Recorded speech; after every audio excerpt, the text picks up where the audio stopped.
오늘 하나님의 말씀입니다. 우리에게 주시는 말씀 신약 성경 요한계시록 2장 8절에서 11절입니다. 조금만 마이크 볼륨 좀 낮춰주시겠습니까? 조금만요. 예. 요한계시록 2장 8절에서 11절까지 말씀을 함께 보겠습니다.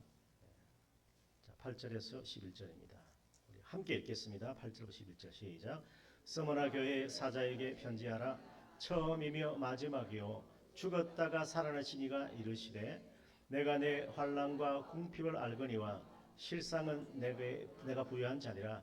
자칭 유대인이라 하는 자들의 비방도 알거니와 실상은 유대인이 아니요 사탄의 해당이라. 너는 잡아들 고난을 두려워하지 말라. 볼지어다 마귀가 장차 너희 가운데에서 몇 사람을 오게 던져 시험을 받게 하리니 너희가 10일 동안 환난을 받으리라. 내가 죽도록 충성하라. 그리하면 내가 생명의 관을 내게 주리라. 귀 있는 자는 성령이 교회들에게 하시는 말씀을 들을지어다. 이기는 자는 둘째 사망의 해를 받지 아니하리라. 아멘. 초기 한국 교회의 개신교 신자를 예수쟁이라고 불렀습니다. 조금 예수쟁이라는 뜻은 조금 예수님 믿는 사람들을 좀 얕잡아 보는 그런 나쁜 표현도 있지만 우리는 이것을 좋게 해석을 해보는 것입니다. 예수쟁이는 따라합시다. 예수 그리스도를 전하며 살아가는 사람. 그러니까 예수를 전하며 사는 사람이 우리는 예수쟁이다 그렇게 해석을 한 것입니다. 오늘은 저는 이 서머나 교회, 서머나의 예수쟁이에 대해서 제가 말씀을 드리고자 합니다. 이 시대는 각 분야에 가짜가 많기 때문에 소위 짝퉁, 이 진짜와 가짜만 잘 구별해도 우리가 얼마든지 행복하게 살아갈 수가 있는 것입니다. 우리는 진짜 예수쟁이로 살다가 하나님께로 가셔야 하는 것입니다. 오늘 우리 10절 하반절에 보면 너가 죽도록 충성하라. 그리하면 내가 생명의 관을 내게 주리라. 이렇게 하나님께서 말씀하십니다. 이 말씀은 먼저는 서머나 교회 예수쟁이들에게, 서머나 교회 성도들에게 주신 하나님의 말씀이고 우리 주님의 모든 교회 가고 오는 모든 믿음의 성도들에게 주시는 하나님의 말씀인 것입니다. 우리 하나님께서는 충성된 종을 기뻐하시고 상급을 내려주십니다. 지극히 작은 것에 충성된 자는 큰 것에도 충성되고 지극히 작은 것에 불의하면 지극히 큰 것에도 불의하게 되는 것입니다. 그래서 이 충성은 성령께서 맺게 하시는 성령의 열매인 것입니다. 우리가 주님을 사랑하면 충성하게 되어 있습니다. 우리는 사랑하는 어떤 대상에게 반드시 충성합니다. 가정을 사랑하면 가정에 충성하고 우리 직장을 사랑하면 직장에 충성하게 되는 것입니다. 교회를 사랑하면 교회에 충성하게 되고 우리가 주님을 사랑하면 주님께 충성하게 되는 것입니다. 그래서 이 착하고 충성된 종은 주인의 즐거움에 참여하게 되는 것입니다.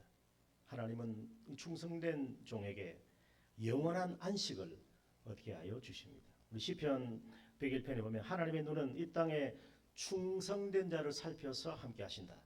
우리 잠언 13장에도 충성된 사신은 양약이 된다. 치료하는 좋은 약이 된다. 여호와 라파라고 이렇게 말씀합니다. 충성된 사자는 또한 그를 보내신 이에게 마치 추수하는 날의 얼음 냉수와 같아서 그 주인의 마음을 어떻게 한다고 했습니까? 시원하게 한다. 충성된 종은 하나님의 마음을 시원하게 해드리는 것입니다. 사도 바울도 이렇게 고백합니다. 나를 능하게 하신 그리스도 예수 우리 주께 내가 감사함은 나를 충성되이 여기셔서 내게 무엇을 맡기심이니? 직분을 맡기심이니. 그렇게 말씀합니다. 사람이 마땅히 우리를 그리스도의 일꾼이요 하나님의 비밀을 맡은 자로 여길지어다 하고 나서는 그리고 맡은 자에게 구할 것은 뭐라 했습니까? 충성이다. 로얄티, 충성이다. 그렇게 말씀을 하시는 것입니다. 우리 일찍이 일본의 신사참배를 거부한 순교자 주기철 목사는 이렇게 고백했습니다. 내가 죽기를 각오하니 일사각오의 마음을 하나님 앞에서 품으니 두려울 것이 없습니다. 그렇게 고백을 했었습니다. 1939년 12월 19일 오후 1시 당시 조선예수교 장로회 평양노회는 이 신사참배를 결의했던 이 총회 결정을 따르지 않고 일본의 지시를 따르지 않는다는 이유로 주기철 목사를 면직시켰습니다. 이 역사, 이 부끄러운 수치 역사를 알고 계십니까? 그리고 노회원 명부에서 주기철 이름을 지워버렸어요. 그 신학교 졸업생 명부에서도 삭제해버렸습니다. 이게 한국교회 부끄러운 역사입니다. 1938년 9월 27일에 이제 평양노예에서 신사참배를 이제 국가 의례로 받아들이고, 신사참배는 다른 게 아니고 일본이 섬기는 일본의 국기가 빨간 그 태양 아닙니까? 일본은 태양신을 섬깁니다. 태양신 오미카미라고 하는 태양신을 섬기는데 그 태양신에게 절해라. 명백한 우상 숭배입니다. 그리고 일본의 그 신사라고 하는 곳에 가서 참배라. 동방으로 요배하고, 그리고 일본 그 신사의 이름으로 세례를 받으라. 이게 세례가 미소기 바라입니다. 미소기 바라이. 그래서 부산에도 우리 송도가 있고, 또 인천에도 송도가 있습니다. 또 서울에는 한강이 있고, 여러 강에 참 교회 지도자들이 물에 들어가서 귀신의 이름으로 세례를 받았어요. 이런 뼈아픈 역사가 그러니까 1938년에 그랬는데 1년 뒤에 이제 주기철 목사를 제명을 시켜버렸다는 것입니다. 그리고 77년이 지난 2016년 7월 31일에 주기철의 목사직이 복권이 됩니다. 무려 몇 년 만입니까? 77년 만에. 면직을 결정했던 노예 목사 명부에 이름을 다시 올렸습니다. 그리고 신학교 졸업생 명부에도 이름을 다시 올렸어요. 77년간은 사실은 주기철이지 주기철 목사가 아니었다는 것이죠. 우리는 주기철 목사 늘 그랬는데 그냥 주기철로 불렀습니다. 대한예수교 장로회 합동총회는 신사참배라는 수치스러운 역사를 회개하고 하나님만 의지했던 주기철 목사를 면직시킨 일을 회개했어요. 참회했습니다. 그래서 오늘 정말 이런 시대에 오늘 우리 구수동교회가, 우리 한국교회가 어떻게 하는 것이 가장 하나님의 마음을 시원하게 해드릴까? 충성된 종으로 생명의 면류관을 받을 수 있을까? 그리고 진짜 우리가 그리스도인으로 살아갈 수 있도록 도와주기 위해서 저는 이 말씀을 준비했습니다. 사도 요한은 주후 1세기경에 지금의 터키 지역 소아시아 7교회 중에 두 번째 스머나 교회에 주시는 이 성령의 음성을 듣고 이 말씀을 기록을 하였습니다. 지도를 살펴보면 여러분 에게해라고 하는 그 바다가 있습니다. 우리 먼저 8절을 읽겠습니다. 8절 시작. 스머나 교회 사자에게 편지하라. 처음이며 마지막이요 죽었다가 살아나시니가 이르시되. 우리 예수님은 처음이고 마지막, 알파와 오메가, 시작과 끝이 되시고 십자가에 죽으셨지만 3일 만에 다시 부활하신 주님이십니다. 그 주님께서 말씀하시는 것입니다. 스머나는 에베소에서 북쪽으로 80km 정도 떨어진, 지도를 보면 나와 있는데 인구 20만 명의 아름다운 항구 도시였습니다.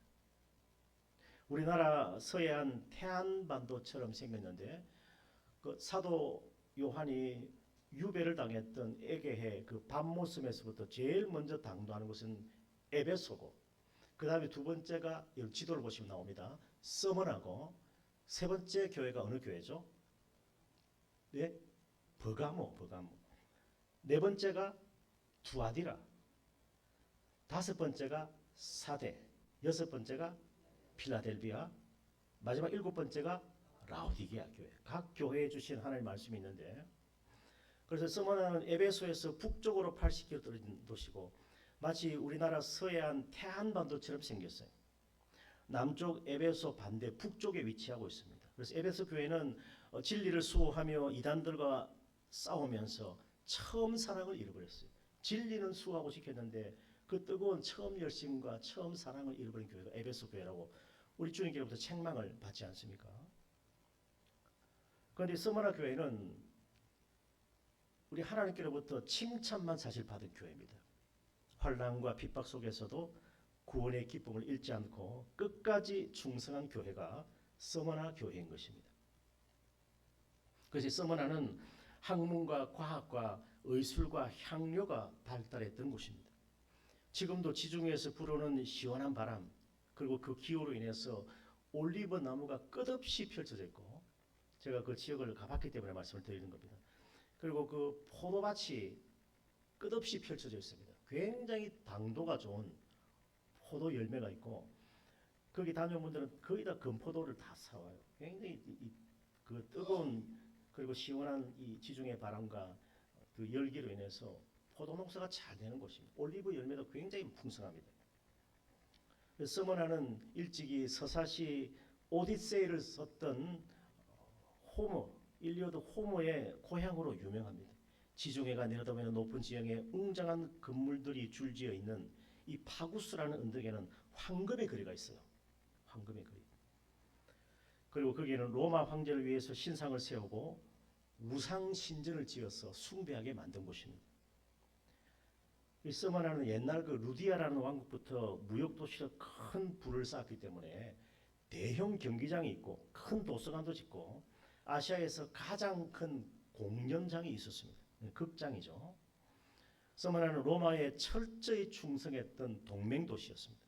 로마가 카르타고와 전쟁할 때 로마를 지원하기도 했던, 그래서 지금은 이즈미르라고 하는 도시인데, 이즈미르는 마치 우리나라의 부산처럼 유명한 관광 도시입니다. 사람들이 굉장히 많이 방문을 합니다. 지금은 인구가 400만 가까이 돼요. 굉장히 큰 항구 도시로 발전했습니다. 그 이즈미르가 좀 비교적 잘 살고 부유한 곳이에요. 알고 보니까 그게 이 복음의 씨앗이 뿌려졌기 때문에. 인도에 가면 케랄라라고 하는 남부 지역이 있습니다. 그곳에 굉장히 생활 수준이 높고 잘 삽니다. 그곳에 일찍이 도마가 복음을 전했던 것입니다. 윌리엄 캐리라고 하는 우리 근대 선교의 아버지라고 하는 윌리엄 캐리 선교사가 가서 그곳에 복음을 전했는데, 그러니까 역사적으로 복음이 들어간 곳은 문화도 발전하고 경제적으로도 부유하고 아주 풍성한 복을 누리면서 살아가더라는 것이죠. 인도 다른 지역은 굉장히 열악한데 그 지역은 굉장히 사실 잘 삽니다. 그 물질의 복을 받았다 이 말입니다, 한마디로. 그래서 이즈미르도 그렇습니다. 끝까지 충성한 그 교회, 그 이즈미르 서머나에 하나님 복을 주셔서 그곳에 가면 교회들도 많아요. 다른 지역은 아침에 회교의 그 방송 소리가 들려서 잠을 설치고 깨어나야 됩니다. 이즈미르 가면 그 순교의 피가 흐르기 때문에 이즈미르에는 교회들이 많습니다. 그래서 서머나는 지금 이즈미르라는 곳인데 1세기 당시 유대인들은 이 서머나에서 상권을 장악하고 거기서 기득권을 가지고 있으면서 기독교 신자들이 들어오면 억압하고 내쫓아 버렸습니다. 서머나의 유대 율법주의자들은 교회를 핍박하는데 앞장섰던 인물입니다. 왜냐하면 그들은 메시아를 믿지 않고 예수님의 십자가 죽으시고 부활을 믿지 않기 때문에 예수 믿는 신자들은 뭐 예수쟁이가 아니라 이거는 그냥 핍박하고 박해하고 내쫓아버리는 일에 앞장섰습니다. 그래서 이것이 이제 로마가 볼 때는 이게 동족끼리 서로 해치는 거 아닌가. 유대인이 유대인을 잡았어. 특별히 유대인 중에서 예수님을 믿고 예수님을 메시아로 받은 유대인들을 극렬히 박했거든요. 그 서머나 유대 율법주의자들은 교회를 핍박하고 신자들을 심히 괴롭게 했던 것입니다. 그래서 그리스도인들을 모세의 율법을 폐하는 자라 해가지고 비방하고 사회에서 왕따시켜 버렸습니다. 경제적으로도 고립을 시켜서 의식주 생활을 못하게 만들었습니다. 그렇게 방해했는데 기독교 박해 때 이제 로마의 앞잡이가 되어서 신자들을 잡아서 로마 관청에 넘겨주고 화형당하게 만들고 짐승의 먹이로 던지게 하는 그런 일들을 앞장서서 했던 게 유대인들입니다. 예수님 안 믿는 유대인들이죠. 그래서 예수님께서는 이런 서머나 교회가 당하는 이 환난과 핍박, 이런 어려움을 너무나 잘 아시기 때문에 먼저 말씀으로 서머나 교회를 위로해 주시는 거예요. 그게 9절 말씀입니다. 9절 같이 다시 읽겠습니다. 시작. 내가 내 환난과 궁핍을 알거니와 실상은 내가 부유한 자니라. 자칭 유대인이라 하는 자들의 비방도 알거니와 실상은 유대인이 아니요 사탄의 회당이라. 우리 예수님께서 얼마나 단호하게 정언하십니까? 유대인이 아니다. 그들이 아브라함의 혈통이라고 아브라함 후손을 말하지만 그들은 사탄의 무리다. 사탄의 회당이다라고 이렇게 단호하게 하나님께서 그렇게 말씀하시는 것입니다. 서문학의 성도들은 주님의 이름 때문에 핍박받고 고난받는 복 있는 사람이었어요. 천국이 저희 것입니다. 예수님의 이름으로 인하여 고난받고 박해받은 심령이 가난한 자들이 서문학 교회 성도들이었다는 것입니다. 오늘도 천국은 바로 이러한 자들의 것임을 믿으시기 바랍니다. 예수님의 십자가에 부인하고 회방하고 핍박하는 자들은 사탄의 무리인 것입니다. 그래서 오늘 이 말씀 속에도 아브라함의 후손 유대인으로 태어났다고 해서 하나님의 백성 되는 건 아닙니다. 육정이나 혈통이 아니고 우리가 오직 믿음으로 예수 그리스도를 나의 구주로 믿고 영접하고 예수님을 내 마음에 모시면 하나님의 자녀가 되고 참 이스라엘이 되고 참 주님의 교회로 세워지는 것입니다. 하나님께서 보내신 예수 그리스도를 믿고 하나님 뜻대로 행하는 자라야 하나님의 백성이 되고 진짜 진정한 그리스도의 삶을 살아갈 수가 있는 것입니다. 주님은 이런 서머나 교회를 사랑하셔서 장차 당할 환난을 미리 알려주십니다. 그 말씀이 10절 말씀이에요.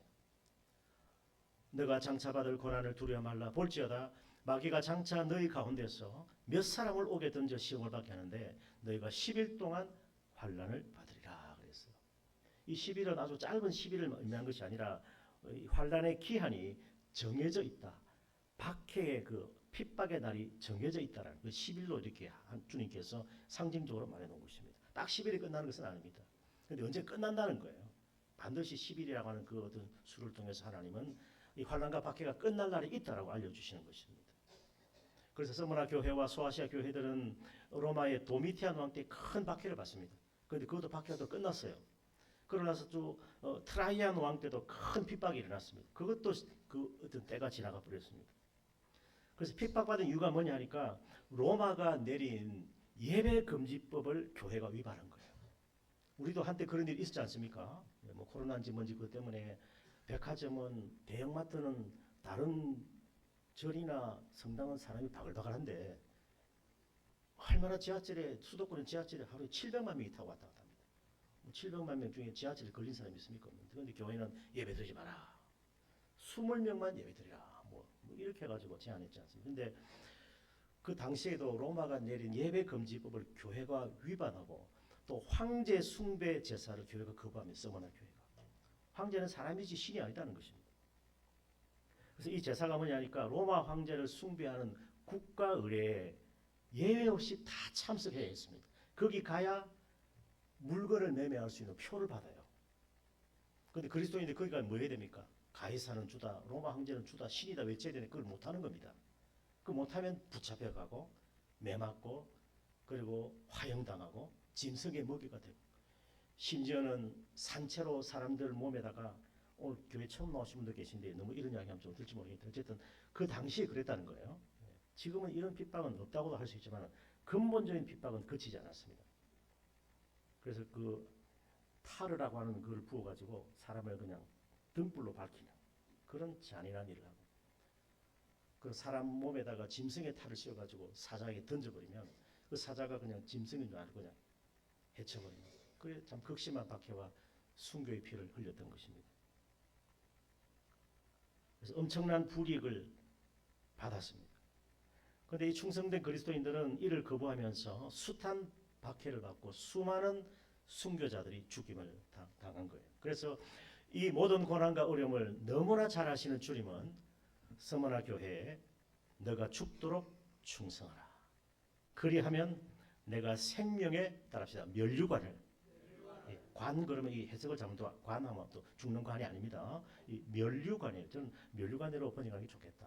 그러니까 관하면 이게 무슨 관이지 이래 되면 안 되니까 면류관.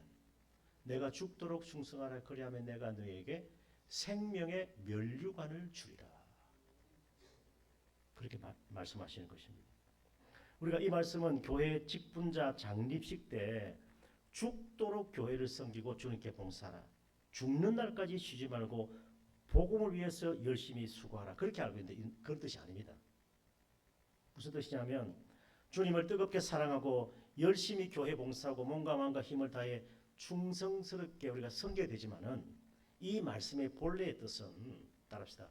죽음까지도 충성스러워라. 예, 죽는 순간 충성해야 됩니다. 죽는 순간까지 충성을 다하라는 거예요. 물론 그 안에 뭐 정말 열심히 수고하고 우리가 그랬던 것처럼 충성스럽게 교회를 섬겨도 포함되어 있겠지만 이 본래의 뜻은 죽음 앞에서도 믿음을 배반하지 말고 충성하라 이 말입니다. 그 용기 있게 죽으라 이 말입니다. 죽음까지도 충성스러워야 된다. 살아있을 때도 충성스럽지만 죽음의 그 마지막 순간에도 충성을 다하라는 거예요. 그게 죽도록 충성하는 뜻이에요. 따라합시다. 죽음 앞에서도 끝까지 충성하자. 마지막 순간까지 충성된 종으로 예수를 배반하지 않고 믿음을 굳게 지키는 우리 모두가 되시길 축복합니다. 그런 사람에게, 그런 성도들에게 생명의 면류관을 주시는 것입니다. 그래서 우리가 죽도록 충성해서 우리가 최후 승리를 얻는 것이죠. 우리 성도의 죽음은 하나님께서 귀하게 보십니다. 끝까지 믿음 지키고 죽음까지도 충성스러운 성도에게 하나님께서는 최후 승리를 얻게 하시는 거예요. 그게 우리의 승리입니다. 성도의 승리는 죽음을 이기신 그리스도 예수 안에서 우리의 마지막 숨이, 마지막 생명호흡 다하는 그 순간까지 예수님의 이름을 부르면서 하나님 품으로 가는 거예요. 이게 우리가 받은 최후 승리입니다. 이게 교회의 승리입니다. 주님은 끝까지 충성하는 자에게 생명의 면류관을 지금도 우리에게 주시는 것입니다. 사도 바울은 이 생명의 면류관을 의의 면류관이라고 했습니다. 주의 나타나심을 사모하는 모든 자에게, 나에게도만이 아니라 주님의 나타나심을 사모하는 모든 자에게도니라고 그렇게 말씀하고 있어요. 베드로는 목자장이신 주님이 다시 오시면, 나타나시면 따라합시다. 시들지 아니하는 영광의 관을 주신다. 영광의 관. 이것은 승리의 월계관, 크라운이에요. 크라운. 그러니까 시들지 않은 승리의 월계관이고, 의의 면류관이고, 생명의 면류관을 하나님께서 우리에게 주시는 거예요. 고려 말기 문신이자 충신 정몽주는 개성의 선주교회에서 칼에 맞아 죽으면서도 이방원이 들으라고 단심가를 부르지 않습니까? 이 몸이 죽고 죽어 100번 고쳐 죽어. 백골이 진토되어 넋이라도 있고 임향한 일편 단심이야 가실 줄이 있으랴 그랬어요. 고려에 대한 충지를 담고 있지 않습니까? 사랑하는 여러분, 이 땅의 생명은 잠시 잠깐입니다. 눈에 보이는 이 세상은 잠시 오면 사라지게 될 것이지만 하나님의 나라는 영원한 것입니다. 천국에서 주님과 함께하는 이 생명은 우리에게 영원히 생명의 면류관을 통해서 우리에게 주어지는 것입니다. 사랑하는 여러분, 그러므로 어떤 환난이나 핍박, 죽음 앞에서도 예수 그리스도를 배반치 않는 죽음까지도 충성스러운 십자가 복음의 충신으로 살아가기를 축원합니다. 우리 그런 삶을 사셔야 하는 것입니다. 오늘 마지막 11절 보십시오. 귀 있는 자는 성령이 교회들에게 하시는 말씀을 들을지어다. 이기는 자는, 최후 승리하는 자는 둘째 사망의 해를 받지 아니하리라 그랬습니다. 누구나 한 번 태어나서 한 번 죽고 처음 사망이 임합니다. 그건 예외가 없습니다. 우리 예수님께서도 십자가에서 죽으셨습니다.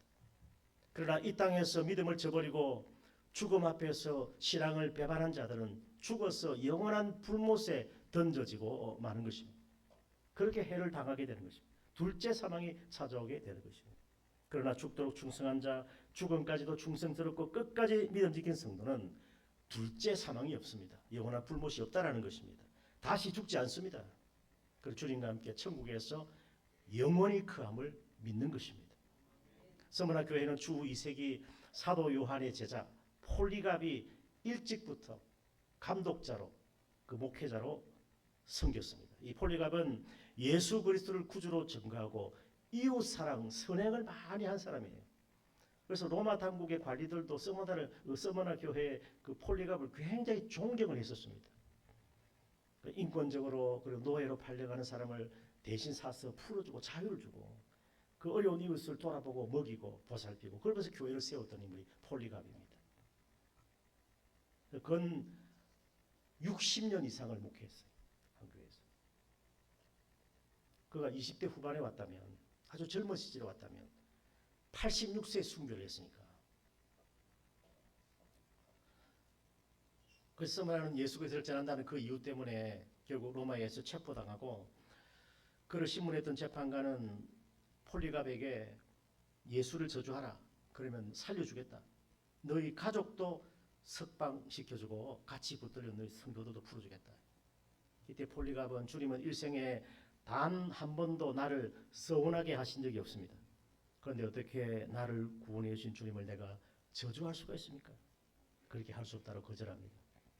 그때 광장에 모여든 성난 수많은 군중들이 화형에 차라는 소리를 외칩니다.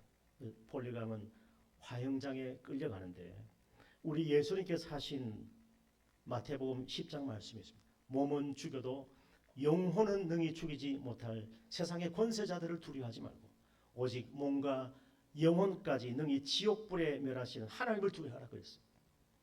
마땅히 두려워할 자를 내가 너에게 보이리니 죽인 후에 지옥에 던져넣는 권세 있는 그를 두려워하라.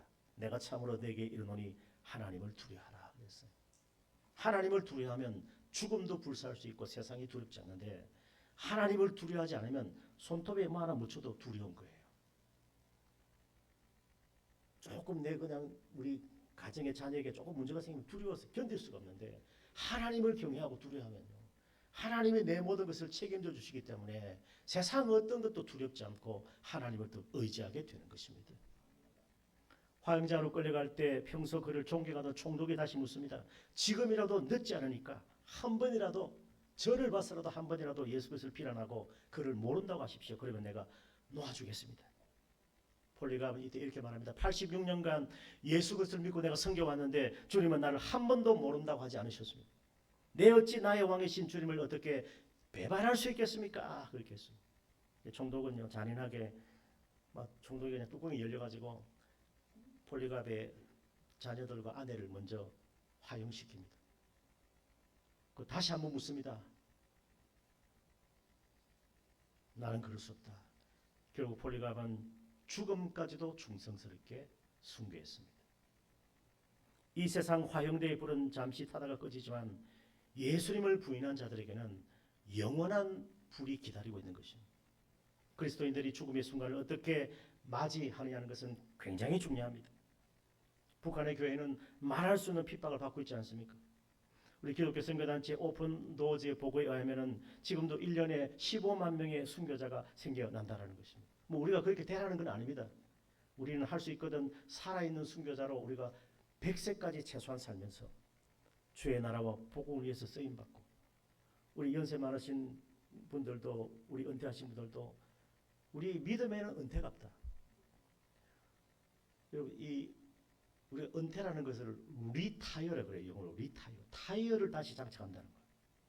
하나님께서 나에게 새 힘을 주시는 거예요. 이제부터 시작이다. 하나님께서는 아브라함을 75세에 부르셔서 약속의 땅으로 가게 하셨습니다.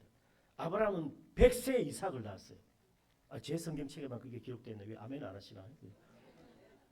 100세의 아들 이삭을 낳았다. 그게 기독교 신앙이에요. 그게 믿음의 역사인 것입니다. 이게 하나님의 약속의 성취입니다. 갈렙은요 85세에 내 힘이 어제나 오늘이나 일반이다. 모세가 나를 부를 때 지금 여호수아와 함께 하지만은 여호수아는 가나안 정복 전쟁을 하기 위해서 함께 나가자는데 내 갈 수 있다. 내가 저 헤브론 산지를 내게 달라고 말이야. 저 산지에 더 거민들이 있는 걸 내가 상대하겠다. 내가 저들을 정복하겠다라고 외쳤던 것입니다. 그리고 따라서 이제부터 시작이다. 우리 구수원교회는 지금까지 하나님의 은혜로 왔지만은 이제부터 시작이에요. 아직 85세도 안 되신 분들 계시면 그 넘으신 분들은 제가 머리를 더 숙이지만은 사라는 90세에 이삭을 낳았어요. 90세라니까요. 아브라함은 그래서 175세를 살았습니다. 사라는 좀 127세밖에 안 살았지만 참 작게 살았죠. 그죠? 127세. 최소한 여기 우리 여성들은 127세는 거뜬히 넘어갔어요. 다른 사람 거 뭐 생명 빼앗아가 더 사는 그런 생각을 하면 안 돼요. 우리가 하나님 앞에서 끝까지 죽기까지 충성하면요, 죽음까지도 충성스러우면 하나님 그 죽음을 귀하게 보시고 살아생전 주님 나라 바라보며 살게 하시고 소망 가운데 그 허복랑이라는 여정 사람이 말씀도 잘 전하시다. 연세가 많으신데 아주 대단하더라고. 그분이 맞아요. 여성이지만 참 귀한 분이다 생각했습니다. 주님의 교회는 역사적으로 세상으로부터 늘 박해를 받았다는 사실. 놀라지 마라. 두려워하지 마라. 하나님이 우리와 함께 하신다. 그렇게 믿어야 되는 것입니다. 6.25 전쟁 때 북한군이 총을 들고 예배당 안으로 뛰어들어왔습니다. 그러면서 이 성도들이 막 모여있는데 여기 예수 안 믿는 사람은 다 나가시오. 그 총불을 그러니까 저마다 목숨을 부지하고자 우르르 몰려나갑니다. 근데 많은 사람들도 남아있어요. 남은 자들은 눈을 감고 이제 죽음을 조용히 기다리고 있습니다. 그때 북한군이 총을 내려놓고 뭘 하냐니까 가짜 신자들은 모두 나갔군요. 제가 전쟁을 하느라 바빠서 예배를 못 드렸는데 이제 함께 하나님께 예배 드립시다 이랬다는 거예요. 전쟁한다고 바빠서 예배를 못 드렸대. 우리가 끝까지 예수님 믿고 따르기 위해서는 늘 이 튼튼한 마음가짐이 필요하다는 것입니다. 마지막 호흡 다할 때까지 오직 예수 그리스도의 십자가 사랑과 성령의 은혜에 붙들려 살아가는 죽음까지도 충성스러운 우리 성도님들 되시기를 축원합니다. 비바람이 앞길을 막아도 나는 가리. 그다음 뭡니까? 주의 길을 가리. 눈보라가 앞길을 가려도 나는 가리. 주의 길을 가리. 이 길은 영광의 길. 이 길은 승리의 길. 그다음 뭡니까? 나를 사랑하신 주님이 십자가 지고 가신 길. 나는 가리라. 주의 길을 가리라. 주님 발자취 따라 나는 가리라. 요즘 이런 풍자가 들립니다. 라면과 참기름이 싸움이 붙었는데 참기름이 라면과 싸우는데 라면이 덩치가 크니까 라면이 이겼나 봐요. 그리고 라면이 얼마 후에 경찰에 체포가 되었습니다. 이유를 물어보니까 참기름이 고소를 했다는 것입니다. 참기름이 고소하니까 고소를 잘하겠죠. 그런데 얼마 후에 경찰에 와서 참기름도 붙잡아 갑니다. 참기름이 경찰한테 왜 나를 붙잡아 가냐 그렇게 따지니까 라면이 불어가지고 라면이 불었대요. 일어났던 일을 다 불었다는 겁니다. 그래서 참기름도 잡혀가요. 그래서 결국 참기름 잡혀가는데 그런데 옆에서 이것을 지켜보고 있던 김밥도 이번에 붙들려 갔다는 거예요. 김밥이. 왜냐하면 김밥이 싸움을 말리다가 자신이 말려 들어갔다는 거예요. 싸움을 말리다가 자기도 그냥 김밥이니까 말려 들어간 거예요. 김밥을 말잖아요, 그죠? 이제 면회를 가야 되는데 스프가 면회를 가려니까 스프가 못 갔대. 왜냐하면 라면이 쫄아가지고 라면이 쫄아서 면회를 못 갔다는 거예요. 그래서 아이스크림이라도 가서 면회를 해야겠다 싶어가지고 아이스크림이 가다가 차가워서 교통사고를 당했다는 거예요. 아이스크림이 차갑잖아요. 차가워서 받아버린 거예요. 차가워서 아이스크림이 차가우니까. 말귀를 잘 못 알아들으시는 것 같은데 차가우니까 차가워서 받아버린 거예요. 아무도 면회를 못 가고 있는데 이번에는 계란이 또 체포돼 갔대요.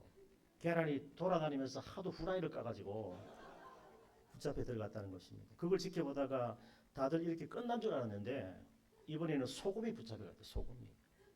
그 알고 보니까 이 모든 것을 다 소금이 짰다는 거예요. 소금이 짜지 않습니까? 소금이 짜버렸어요. 지금의 시대상을 반영하는 한편의 블랙 코미디를 보는 것 같죠. 여러분 우리가 진짜 그리스도인이 되셔야 됩니다. 정말 예수쟁이가 되셔야 됩니다. 세상에서 이리 붙었다가 저리 붙었다가 비굴하게 살다가 겨우 구원받아가지고 뭐 어울리지도 않는 개털 모자나 쓰고 앉아있을 겁니까? 천국 가서? 그럴 수 없잖아요. 개털 모자가 뭐 좋겠어요? 주님과 함께 살고 주님과 함께 죽었어 천국에서 생명의 면류관 쓰는 우리 모두가 되기를 축복합니다. 예수님 다시 오실 그날이 가까울수록 신앙의 핍박이 점점 극심할 거예요. 요즘 세상이 하도 어처구니 없이 돌아가니까 개그 콘서트가 필요 없다 그러잖아요. 오늘 성평등법을 통과시키고 여성가족부를 성평등부로 바꾸려고 한다는 것이죠. 그래서 우리 건전한 교회가 17년째 이 막아온 동성애와 포괄적 차별금지법이 지금 통과 직전까지 와 있습니다. 17년간 우리가 막았는데 이제는 정말 한계가 온 것이 아닌가. 하나님 역사하셔야 되는데 지금은 한국교회가 영적인 잠에서 깨어나서 이 큰 위기 앞에 일어나서 우리 나라와 민족을 다시 살리고 우리 다음 세대 후손들이 우리는 죽었으나 우리의 믿음으로서 말한다고 아벨이 죽었지만 아벨이 드린 그 예배 그 믿음을 하나님께서 증거하셨던 거죠. 아벨의 믿음은 살아있지 않습니까? 오늘 우리의 믿음이 살아서 우리가 진짜 진정한 그리스도인으로 우리의 자녀 후손들에게 이 복음의 신학을 계승시키고 하나님 나라를 전수하는 그런 귀한 삶을 살아드리는 이것이 바로 우리가 죽도록 충성하는 거예요. 네. 사랑하는 성도님 여러분, 오늘 귀 있는 자는 처음이요 마지막이요 죽었다가 다시 살아나신 우리 주님께서 성령을 통해서 우리 교회들에게 주시는 말씀을 들으십시오. 우리가 이 세상에서 받는 상도 좋다고 여기는데 하나님 주시는 생명의 멸류관은 얼마나 좋을까요? 죽음까지도 충성하셔서 그 상 꼭 받으시기를 축복합니다. 이 세상 잠깐이지만 하나님 나라는 영원합니다. 우리가 예수 그리스도를 구주로 고백하게 된 데는 앞서 예수를 믿었던 우리 부모님과 우리 신앙 선배들의 앞에 그 주기철 이야기도 했지만은 그 고난과 핍박과 순교의 피 흘림이 있었다는 사실을 잊지 마십시다. 순교의 피에 세워진 우리 교회와 성도들이 드리는 뜨거운 사랑과 눈물의 기도를 들으시고 하나님께서 크신 은혜를 우리 나라 민족에게 베푸시고 지금까지 우리 교회를 지켜주신 것입니다. 내가 죽도록 충성하라. 충성스럽게 살고 충성스럽게 죽어라. 죽음 앞에서도 충성스러워라. 그리하면 영원히 하나님과 함께하는 생명의 면류관을 얻게 하시리라. 둘째 사망이 없는 영생의 복락을 우리에게 주시는 것입니다. 사랑하는 여러분, 그러므로 어떤 환난이나 핍박이 와도 예수님 배반하지 않고 죽도록 충성하셔서 우리 생명의 면류관 다 받아 쓰시는 우리 모든 성도들 되시기를 주님의 이름으로 축원합니다.